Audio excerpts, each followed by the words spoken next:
भाषण सत्र के अध्यक्ष जी, महाविद्यालय के प्राचार्य, विशेष अतिथि डॉक्टर नौसा यादव, डॉक्टर हमारे सामने बैठे हुए तमाम बाहर जाए हुए लेखक विद्वान और ज्ञानी बच्चियों, इस संख्या को देखकर मैंने जाता कि क्या यह गर्ल्स कॉलेज है? तो इन्होंने कहा कि गर्ल्स कॉलेज नहीं है, कोई उद्देश्य बात। तो मैंने कहा इसमें तो कोई छात्र दिखाई ही नहीं दे रहा है।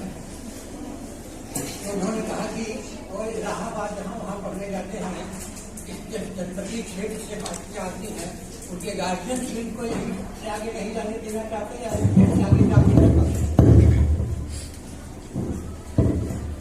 ऐसा सुनकर मुझे एक कविता याद आ गई।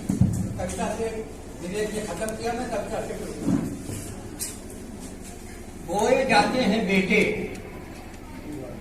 बोए जाते हैं बेटे और उग आती हैं बेटियां। बोए जाते हैं बेटे और उग आती हैं बेटियां, खाद पानी बेटों को लहलहाती हैं बेटियां। खाद पानी बेटों को लहलहाती हैं बेटियां। हिमालय पढ़ने को भेजे जाते हैं बेटे, इलाहाबाद नहीं, पढ़ने को भेजे जाते हैं बेटे और पढ़ जाती हैं बेटियां। और बेटे इलाहाबाद गए, यह यहीं पढ़ रही है, कौशाम्बी में पढ़ रही है, भंचल क्षेत्र में पढ़ रही है, लेकिन अगर उन्हें अवसर मिलता है तो बेटों से 20 भी साबित होती है। अवसर नहीं मिलता, उन्हें दिया नहीं जाता है, उन्हें औरत बनाया जाता है बचपन से। और भी आगे उसका है, हिमालय की ऊंचाई तक खेले जाते हैं बेटे, लेकिन चढ़ जाती है। हिमालय की ऊंचाई तक बेटे खेले जाते हैं, बेटे खेल खेल के आगे तमाम धन संपत्ति लगा दो, लेकिन उनको इंग्लैंड जाए, अमेरिका जाए, जहां जहां शिक्षा देना हो उनको भेजो, लेकिन बेटी को अगर बात तो आप तो बेटी को शहर में भी नहीं भेजना चाहते। और स्त्री दिवस और इन सब के संदर्भ में आप देखें कि इसका सारा रूप इस कविता के भीतर आप देखेंगे कि आज भी स्त्री और पुरुष के बीच में, आज भी लड़के और लड़की के बीच में वह सारा बहुत फर्क मौजूद है, खत्म नहीं हो गया, समानता नहीं आ गया। ये विधोसियों का काम है जो समावेशी के नाम पर करते, सब समावेशी हो गया, कहीं कुछ नहीं बदला। कई एक अवसर पर रुलाते हैं बेटे, कई एक अवसर पर रुलाते हैं बेटे और रोती हैं बेटी। बेटियां रोती हैं, अवसर न पाने के लिए रोती हैं, उनको अवसर नहीं मिलता है, रोती रहती है। और बेटे अपने माँ बाप को बुलाते हैं, किसने लफंगा हो जाएंगे, आवारा हो जाएंगे, ये ढंग के हो जाएंगे, लेकिन वो कभी कुल के दीपक है क्योंकि उनसे वंश हमारा चलेगा। वो चाहे जैसा हो जाए, लेकिन माँ बाप के लिए वो अपना रहता है। इसलिए पितृ सत्ता की इतनी धमक है, पूंजीवादी समाज में रहने के बाद भी आपका वह पितृ सत्तात्मक समाज और पुरुष वर्चस्व का ढांचा क्यों का क्यों बना हुआ है पूंजीवादी समाज में, समकालीन दुनिया में बना हुआ। तो ये जो है स्थितियां होती हैं हमारे सामने आज भी। अभी जो दादा ने उदाहरण देना चाहा था उसको वो नहीं किया था कि शिक्षित पुरुष और शिक्षित स्त्री, मैं बहुत पहले से इसको पूछा था क्या फर्क है। जैसा कहा कि स्त्री को स्त्री बनाया जाता है, बचपन से ही उसे स्त्री बनाने की प्रक्रिया घर में शुरू हो जाती है माँ बाप के द्वारा। देखो तुमको दूसरे घर में करना, तुम्हें पराए घर में करना नहीं, तुम्हारे उससे बताना कि तुम्हारा घर नहीं है, बेटे का घर, तुम्हारे भाई का घर है, तुम्हारा घर नहीं है, तुम्हारा घर बराबर होगा। खेल खेल में जो है अपना होता है, पढ़ने के बेटे आता है, उसके लिए खिलौना दिया जाता है, क्या भी मिलता है। मिट्टी के खिलौने जो मेले में जाते थे लोग, तो बच्चियों के लिए क्या खरीदते थे, उन्हें वही बनना है, आगे जाके घर गृहस्थी संभालना है। तो गुड्डे गुड़िया का खेल उनका खेल होता था, लोग उसमें गुड्डी गुड़िया का खेल खेलते हैं, यानी वह औरत बनेगी, हम गुड़िया ही हैं, गुड़िया बनेंगे, औरत बनेगी। तो औरत को बनाया जाता है, बचपन से उनमें संस्कार भरे जाते हैं उनके दिमाग में कि तुम्हें तुम 2 नंबर देती हो और तुम्हें जो है पुरुष श्रेष्ठ देंगे। 2 मित्रों, 2 मूल फैक्टर हैं जिनके द्वारा हमारे समाज में सारी विषमता फैली हुई है। एक है कास्ट और दूसरा है जेंडर। कास्ट के आधार पर जात से बनाया गया, जात के ऊपर जात, उसके ऊपर दूसरी जात या वर्ण क्रम से बनाया गया, और जेंडर के आधार पर स्त्री के ऊपर पुरुष विशेषता स्थापित। पुरुष से स्त्री जो पढ़ी लिखी है, नौकरी कर रही है, पुरुष ढंग का नहीं भी है, लेकिन तब भी उसका श्रेष्ठत्व उसके साथ बराबर बना रहेगा। और आज के पढ़े लिखे समाज में शिक्षा का काफी विकास हुआ है। हम स्त्रियां भी प्रोफेसर हो रही, पुरुष भी प्रोफेसर हो रहे हैं। मान लीजिए कि जो पुरुष प्रोफेसर है अपने ड्राइंग रूम में बैठा है और उसकी कुछ मित्र मंडली प्रोफेसरों की आ गई है। जाहिर है कि पत्नी जो है घर में है, कोई घर में नौकर नहीं है, केवल दोनों पर पत्नी है, आधुनिक जीवन जी रहे हैं, बड़े स्मार्ट भी है, बड़े खुले दिमाग के हैं। तो पत्नी जाहिर है कि चाय बनाएगी, चाय का ट्रे के लेकर आएगी, उस पर कोई सवाल नहीं है। पुरुष के प्रोफेसर मित्र लोग बैठे हुए हैं, पत्नी चाय का ट्रे लेकर आएगी, कोई सवाल नहीं उठेगा। लेकिन मान लीजिए अगर स्त्री प्रोफेसर जो है उसकी मित्र मंडली आके ड्राइंग रूम में आ जाए और पुरुष प्रोफेसर भी बहुत ही आधुनिक है, मॉडर्न है, वो भी चाय बनाएगा, चाय लेकर जाएगा, तो उसकी सहेली प्रोफेसर स्त्रियां ही सवाल करेंगे, अरे तू कैसी औरत है, अपने मर्द से चाय बनवाती है। इस तरह के सवाल पूछे जाएंगे। यानी पढ़ी लिखी स्त्रियों के बीच में जो मिडिल क्लास का मामला है, मध्य वर्ग की स्त्रियां, सबसे ज्यादा द्वंद में वही पड़ी हुई है। जो एलीट क्लास की महिला है, जो केवल बच्चा पैदा करती है, उसके बाद सारा काम उसकी आया करती है, गाय करेगा, उससे कोई वो नहीं होता है, बच्चे को प्यार उसे नहीं मिल पाता है, क्रिया होती है। और अब तो अब बच्चा भी क्या पैदा करेगा, तो यूट्यूब का क्या है ना, यूट्यूब बेबी चल पड़ा है, उनके समाज में वो भी चल जाएगा। एक वो है, और एक जो एकदम निम्न स्तर पर बैठी हुई जो समजीवी समुदाय है, जो जिस प्रकार से होगा हुआ जो जिसको पीड़न का शिकार है, उसकी स्त्री को बच्चा देना, ये सब सारा कष्ट है। तो यह क्यों ऐसा होता है? क्योंकि वो संस्कार बना हुआ है। बच्चा पैदा करना, बच्चे का पालन करना, घर का खाना बनाना, चाय बनाना, यह मर्द का काम नहीं है, यह औरत का काम है। जो उसकी महिला प्रोफेसर आई हुई हैं, इतनी शिक्षित होने के बावजूद उस संस्कार से ग्रस्त है, वो नहीं मुक्त हो पाई है। खासतौर से यह पढ़ी लिखी जो मिडिल क्लास मध्यम वर्गीय समाज की स्त्रियां हैं, वे ही ज्यादा द्वंद में है, जिनके एक हाथ में कलम है और दूसरे हाथ में कलछुल है। यानी कलछुल नहीं है और कलम की नोक पर लिख भी रही है, बराबर कर रही है, अपने अधिकारों की लड़ाई भी लड़ रही है, अपने उसके लिए सड़क पर भी उतर रही है, अपने हक के लिए कर्तव्य के बोझ से दबाई गई है, अधिकार से वंचित हैं, साथ उनके सारे अधिकार जो हैं उनके साथ जुड़े हुए। तुम्हें तुम्हारा व्यक्तित्व स्वतंत्र व्यक्तित्व होने की जरूरत नहीं है। स्त्री का कोई अस्मिता नहीं है, उसकी अस्मिता पुरुष के साथ जुड़ी हुई है। और पितृ सत्तात्मक खूंटे से इस प्रकार से बांध दी गई है उस वर्चस्व वाले समाज में, चाहे वह बाप का खूंटा हो, चाहे वह पति का खूंटा हो, और चाहे वह बेटे का खूंटा हो। यानी वह उसका संरक्षक रहेगा, शादी होने के बाद पिता उसका संरक्षक रहेगा, पति उसका संरक्षक रहेगा।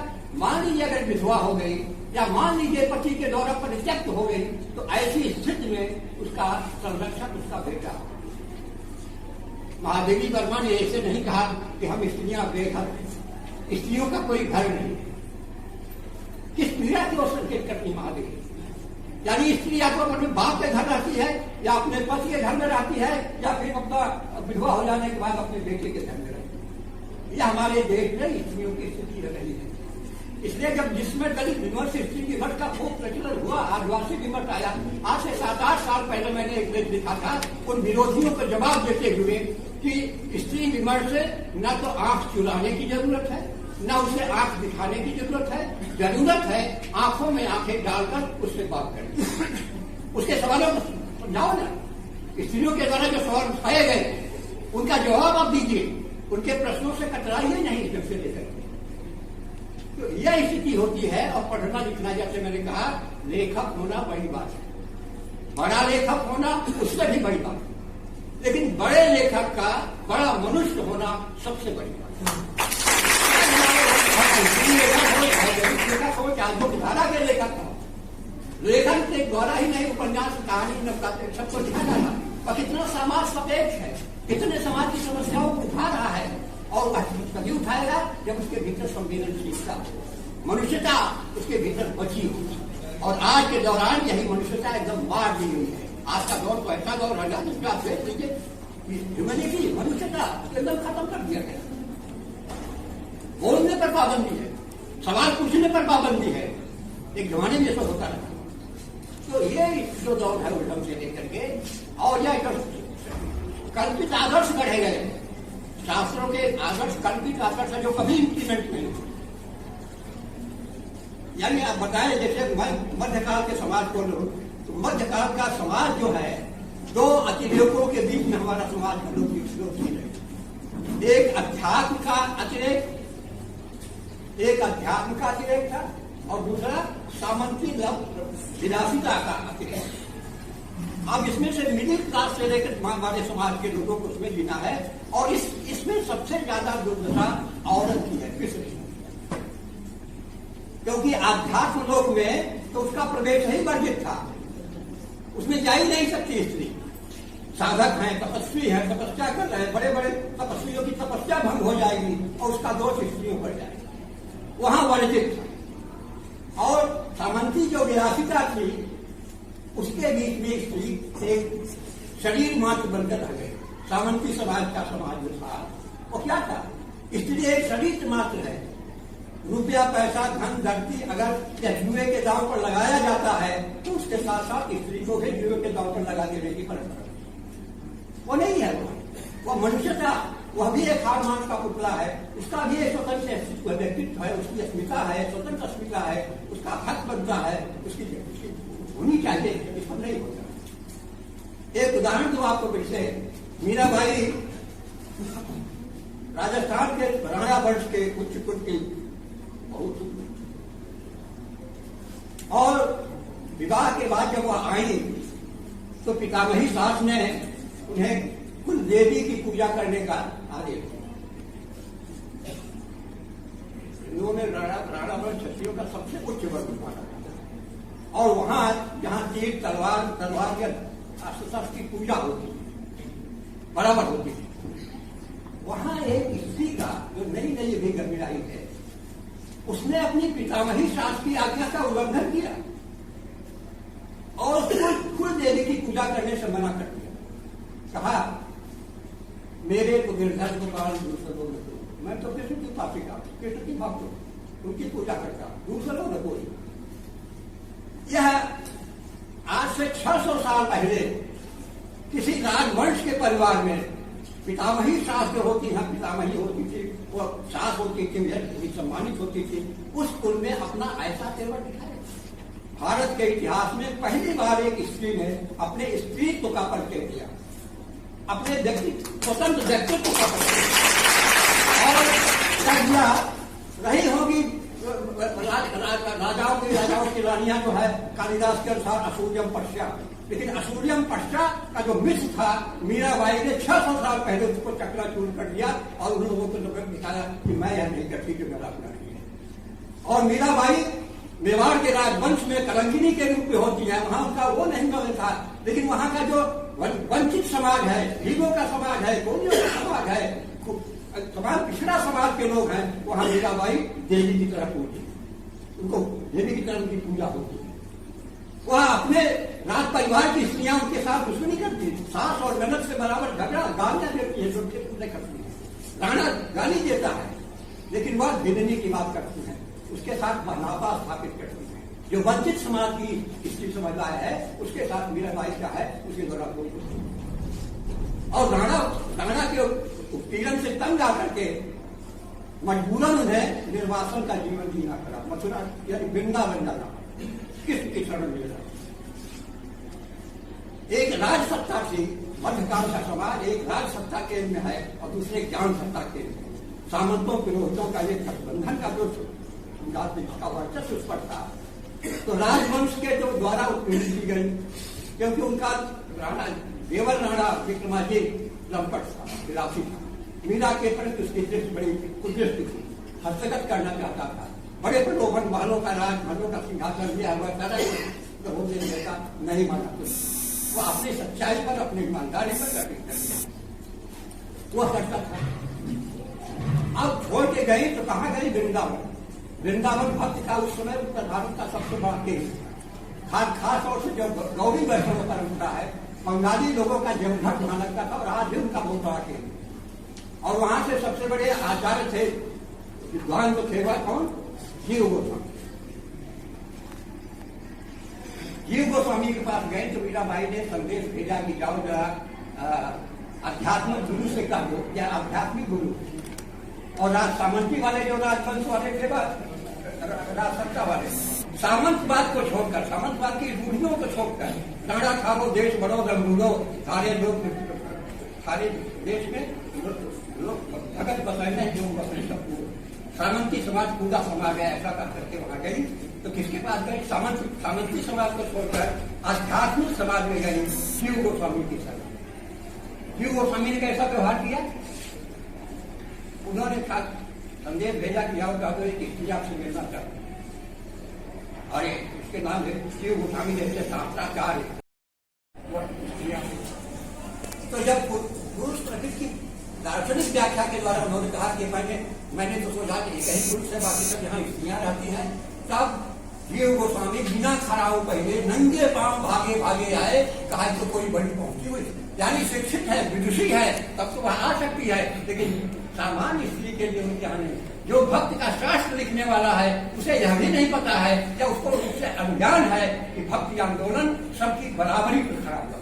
ईश्वर के सामने उसका सिद्धांत था, ईश्वर के सामने सभी बराबर है, स्त्री पुरुष सब कुछ जो है। और कबीर जी जब आवाज उठाई थी भक्ति आंदोलन में, बहुत बड़ी संख्या में स्त्री उसमें शामिल हुए, कर्मा बाइट से हजारों स्त्रियां शामिल हुई थी। ये मामला होता। तो आप बताइए कि जीव गोस्वामी मीराबाई को कुछ सिखा सकते हैं? सिखाने योग्य है क्या? मीराबाई ने उनको सिखाया, और यह सिखाया कि सिद्धांत केवल रूखा होता है, सिद्धांत एकेडमिक बहस होना, सिद्धांत केवल रूखा होता है, जीवन हरा भरा।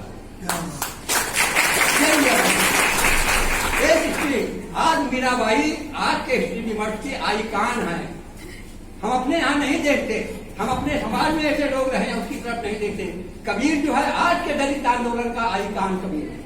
कबीर आज के जनवादी आंदोलन का, प्रगतिशील आंदोलन का भी कबीर उसका आइकान है। क्यों बना हुआ है? 600 साल बाद भी मीराबाई और कबीर अगर हमारे विभिन्न समाज में होने वाले आंदोलनों के आइकान बने हुए हैं, इसका मतलब है, और उनकी व्याख्याएं की गई, उसको माना ही नहीं गया, इनके एकदम से क्या किया। तो ये सब देखिए, ये स्त्री विमर्श या अस्मिताओं के आंदोलन जो 20वीं शताब्दी के अंतिम दशक से शुरू हुए, 90 के दशक से शुरू हुए, और लेखन बराबर होने लगा। और इसमें कम से कम 50-60 साल हुआ उनके लेखन, और वह बिल्कुल व्यवस्थित है, खूब विकसित हो रहा है, चल रहा है। और विरोध की प्रक्रिया धीरे धीरे खत्म हो गई। जो लोग करते थे उनके पास कोई जवाब नहीं, कोई नहीं, ये तो फैशन परस्ती है, स्त्री विमर्श फैशन परस्ती है, पश्चिम की नकल है, और उनको यह अश्वेतों की नकल है, दलित का या नहीं, ये तमाम करते करते तब मैंने लिखा था कि आज भी दलित विमर्श और स्त्री विमर्श का नाम सुनते ही बहुत सारे साधु मना ऐसे हैं, वो ऐसे जैसे लाल कपड़ा देख के कोई सांड भटक जाए उसी तरह से भटक जाए, जाता है। तो स्त्री विमर्श, दलित विमर्श, यानी स्त्रियां आज जागरूक हो गई, नारी जागरण हो गया, दलित जागरण हो गया। अब वो स्वयं अपने प्रश्नों को रख रहे हैं, वो स्वयं अपनी समस्या को जा रहे हैं। अब तक आपने किया, अब उनके पास जागरूकता है, उनके पास अपनी आंख है, उनको देखने की दृष्टि है। आप उस पर कृपया बंद कीजिए, उनको देखने दीजिए, इतना से करने दीजिए, उस पर इज्जत करने से वो कुछ नहीं खत्म होने वाला है। आदिवासियों का क्या है? आदिवासी समाज तो हमारा स्वायत्त समाज है, आपके हिंदू समाज का हिस्सा नहीं रहा। स्वायत्त समाज है, वह सामूहिकता में जीता है, पूरा आदिवासी समुदाय है, और उसमें मैं नहीं होता, उसमें हम होता है। इसलिए आदिवासियों की कोई आत्मकथा अभी तक नहीं आई। दलितों की बहुत सारी आत्मकथाएं क्योंकि हिंदू समाज के अंदर मैं और तुम है, वहां समूह में चलता था।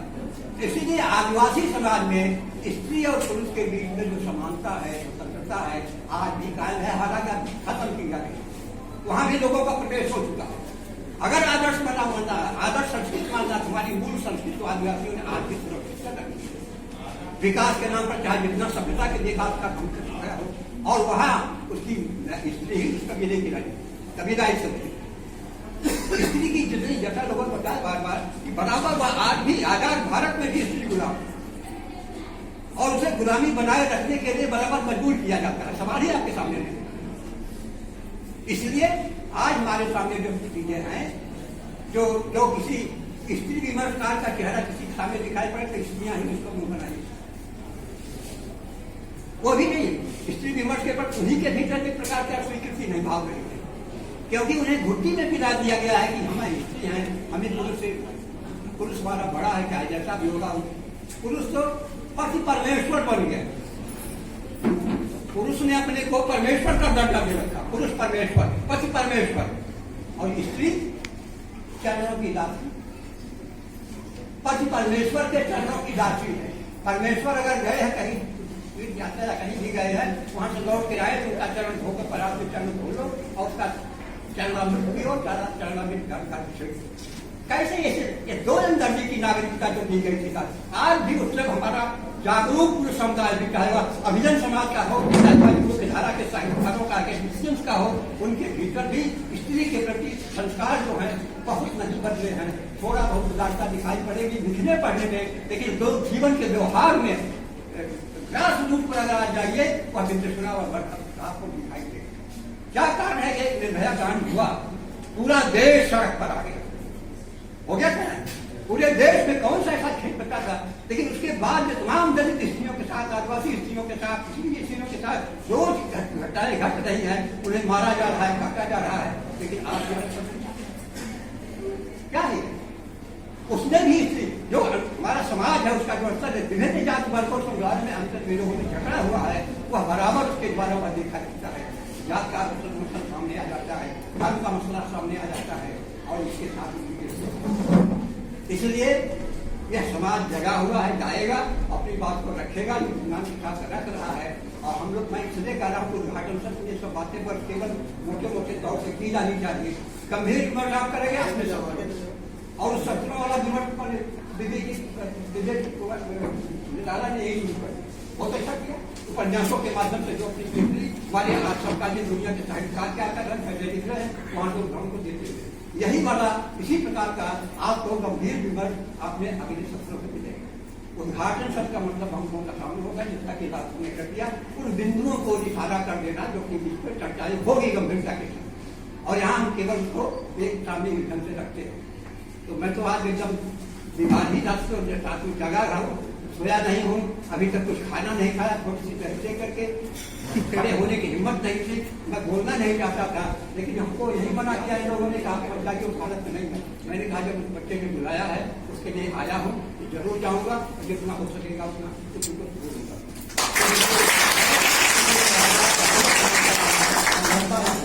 घंटों का होता है, शब्दा को कर सकता था, मैं आपको रोकता हूँ, और उसके बाद आप देखेंगे कि अपने शब्दों में उसका आनंद लीजिए, विमर्श का आनंद लीजिए, मन से लीजिए, उसमें इन्वॉल्व होकर के लीजिए। आप ज्योतिबा फूले तो कितना जानते हैं, हमारे जो मुख्य धारा के आलोचक हैं, मुख्य धारा के नवजागरण के व्याख्याकार हैं, उनके नवजागरण की व्याख्या में सावित्री फूले जो पहली हिंदी शिक्षिका, भारत की पहली शिक्षिका है, पहला कन्या पाठशाला 1848 में किसने खोला, ज्योतिबा फूले, सावित्रीबाई फूले ने। और उसमें पढ़ाने के लिए एक भी सवर्ण क्लास की स्त्रियां नहीं मिलती थी, बल्कि पूरा सवर्ण समाज उनको गालियां देता था, टीचर फेंकता था, ये करता था। वो स्कूल नहीं, एक स्त्री होकर के शिक्षा देगी, स्त्रियों को, बेटियों को पढ़ाएगी। बेटियों का पढ़ना कितना अपमानजनक था उस समय में, उनको नरक में मिलेगा, बराबर ये सब कहा गया। कोई एक उच्च वर्ग की कोई एक स्त्री शिक्षिका बनने के लिए तैयार नहीं हुई। फातिमा शेख जो ज्योतिबा फूले की, सावित्रीबाई फूले की जो मिसाल थी, उन दो महिलाओं ने शिक्षण का कार्य किया, और पूना के अछूत बस्तियों में एक करके एक से लेकर के 18 विद्यालय खोले ज्योतिबा फूले, सावित्रीबाई फूले। हमारी वह स्त्री ज्योति जगाने वाली, स्त्री शिक्षा की ज्योति जगाने वाली क्रांतिकारी महिला ज्योतिबा फूले नहीं है, फातिमा शेख नहीं है। हम कितना याद करते हैं अपने नवजागरण में, नवजागरण के व्याख्याकारों में तो राम मोहन राय सुधारवादक थे, उनको आप लेके सुधारवादी थे, गांधी के सुधारवाद को लेके, अम्बेडकर जैसा क्रांतिकारी, ज्योतिबा फूले जैसा क्रांतिकारी, सावित्रीबाई फूले जैसी क्रांतिकारी आपके नवजागरण कहीं जगह ये क्यों नहीं है? ये सारे आप जागरूकता है, चाहे दलितों की जागरूकता हो, चाहे स्त्रियों की जागरूकता है, वे अपनी चीजों को देख रहे हैं, अपने क्रांतिकारी पुरुषों को याद कर रहे हैं, उसके नायकों को याद कर रहे हैं और अपना जीवन कर रहे हैं। जब तक जो करके आपने इतिहास का रखा, ये देखा अपना इतिहास भी वो दुरुस्त कर रहे हैं, दुरुस्त करेंगे। स्त्रियों के द्वारा भी हो रहा है कुछ, अभी वो बहुत कम है, अभी उसकी शुरुआत है 10-15 साल की, बीच होने दीजिए उसका 20-50 साल, आप उसमें जो है उसको देखिए, उसके साथ सहानुभूति अगर आप नहीं दिखा सकते तो उससे उसका विरोध करने से तो आ जाएगी। तो ये 1882 को हमारे मुख्य धारा के चिंतकों के द्वारा 1882 को नारी जागरण का वर्ष माना गया है। हमें जानना चाहिए कि 1882 हिंदी के चिंतकों ने, आलोचकों ने, नवजागरण के व्याख्याकारों ने 1882 को नारी जागरण का वर्ष माना। और बंगाल में 1882 में मोक्षदायिनी मुखोपाध्याय की कविता पुस्तक, कविता संकलन आया वन प्रसून से उसका एक कविता संकलन। पहली बार किसी एक स्त्री के द्वारा अपनी रचनाओं के माध्यम से बंगाली पुरुषों जो अपने को महान श्रेष्ठ मानते, सफेद पौष उनके रहे हैं, अंग्रेजों की उसमें लिखा कि यह बंगाली अपने को बड़े स्वतंत्र प्राणी मानते हैं, दासता की बात को प्रचारित करते हैं, अंग्रेजों की नकल करते हैं, अंग्रेजी की नकल करते हैं। इस तरह से जो पुरुषों के फर्ज जोड़ना, उनकी आदतों के प्रति, उनका निर्ममता के प्रति, उनकी संवेदनशीलता के प्रति पहली बार मोक्षदायिनी मुखोपाध्याय ने उसमें दुखावा लिखा। इस नाते बंगाल स्त्री जागरण की बात वहां कही जाती है। बंगाल के बाद महाराष्ट्र का नवजागरण, महाराष्ट्र का नारी जागरण बंगाल की अपेक्षा कहीं ज्यादा अग्रगामी था। उसी 1882 में ताराबाई शिंदे नामक जो बड़ी मशहूर स्त्री विमर्शकार पैदा हुई, उसने क्या किताब लिखी? स्त्री पुरुष तुलना। स्त्री पुरुष तुलना, इसकी बात ही नहीं हो सकती कि स्त्री पुरुष तुलना कैसे कर सकते हो।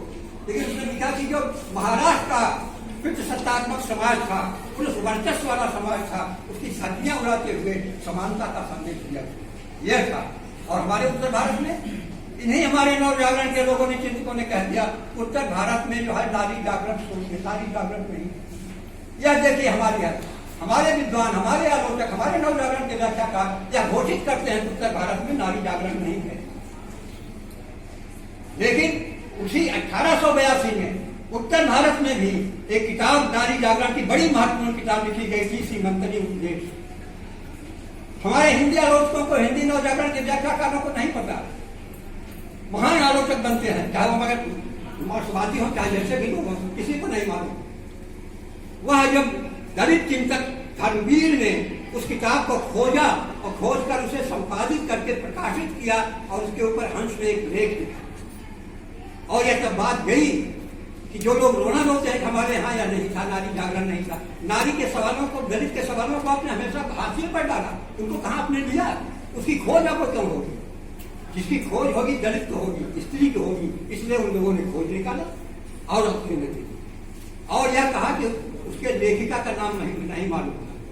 5-6 साल और रिसर्च करने के बाद जब उसको पता चला तो कहा कि जो होल पंजाब की सबसे लोकप्रिय स्त्री लेखक जो थी माई भगवती, हो सकता है वही सीमंतरी उपदेश की लेखिका संभावना बची। बाकी कुछ हुआ कोई उन्हें की लिखी वही सीमंतरी उपदेश है। शोध और रिसर्च करने के नाम पर जो हमारी पीढ़ी है, जो लोग हैं, जो सताए हुए लोग, समुदाय के लोग हैं, जो जागरूक हैं, वो इस प्रकार की बातें कर रहे हैं। और यही नहीं, आप उसी में से महादेवी को क्या करें? 1882 में आप ले रहे हैं तो उसी के सिलसिले में महादेवी लिख रहे हैं, जहां महादेवी ने सवाल उठाया था श्रृंखला की कड़ियों में, आखिर व्यंजन की तरह कब तक परोसी जाती रहेगी हम औरतें? हम औरतें वैसे पर पुरुषों के सामने परोसी जाती हैं जैसे खूबसूरत व्यंजन परोसा जाता है। ऐसी बात करना। और श्रृंखला की कड़ियां, अगर महादेवी कहाँ थी? अगर मैनेजर पांडे ने श्रृंखला की कड़ियों पर एक लेख, कड़ियां पर एक लेख न लिखा हो, तब हमारे लोग, हमारे आलोचक महादेवी वर्मा को करुणा और व्यथा की कवित्री, राष्ट्रवाद की कवित्री इसी खांचे में मानते हुए दरकिनार कर चुके थे। राष्ट्रवाद के नाम पर खारिज कर चुके थे लोग। मैनेजर पांडे ने उसके संहिता की कड़ियां तो तब बहुत पहले लिखी गई होगी जब ये लोग लिख रहे थे, लेकिन नहीं जाने एक स्त्री बचकार स्त्रियों के प्रति, दलितों के प्रति, वंचित समाज के प्रति, आदिवासियों के प्रति सहानुभूति रखने वाले एक बड़े युवा आलोचक, तो बड़े सबसे वरिष्ठ वही है।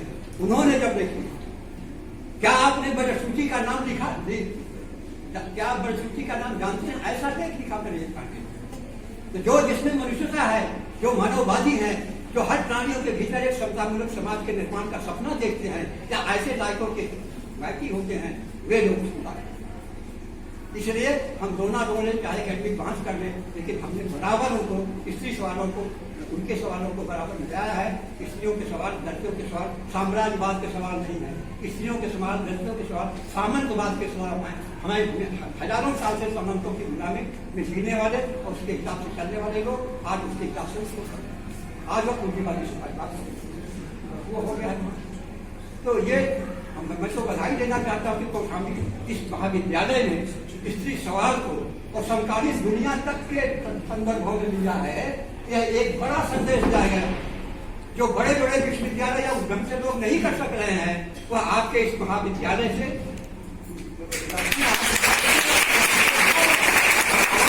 इलाहाबाद के पास कौशाम्बी में यह प्रश्न स्त्री के सवाल को बड़ी गंभीरता के साथ ढूंढा जा रहा है। स्त्रियां जागरूक हैं और उसमें विषयों की संख्या मेरे ख्याल से पूरी बच्चियां ही मुझे दिखाई पड़ती हैं। इसमें प्रभु लोग नहीं दिखाई पड़ रहे हैं। तो ये स्त्री का सवाल सबसे जस्टिफाई है। इसमें स्त्रियां, बच्चियां सब सब जमी हुई है। और तमाम जितने लोग हैं, आलोचक जो लेखक हैं, ये सब आए हैं। मैं विश्वास के साथ मानता हूँ ये लेखक हैं, उसमें कोई बड़े लेखक होंगे, लेकिन मेरा पूरा विश्वास है अगर बड़ा लेखक है तो सबसे बड़ा मनुष्य है। इस मुद्दे से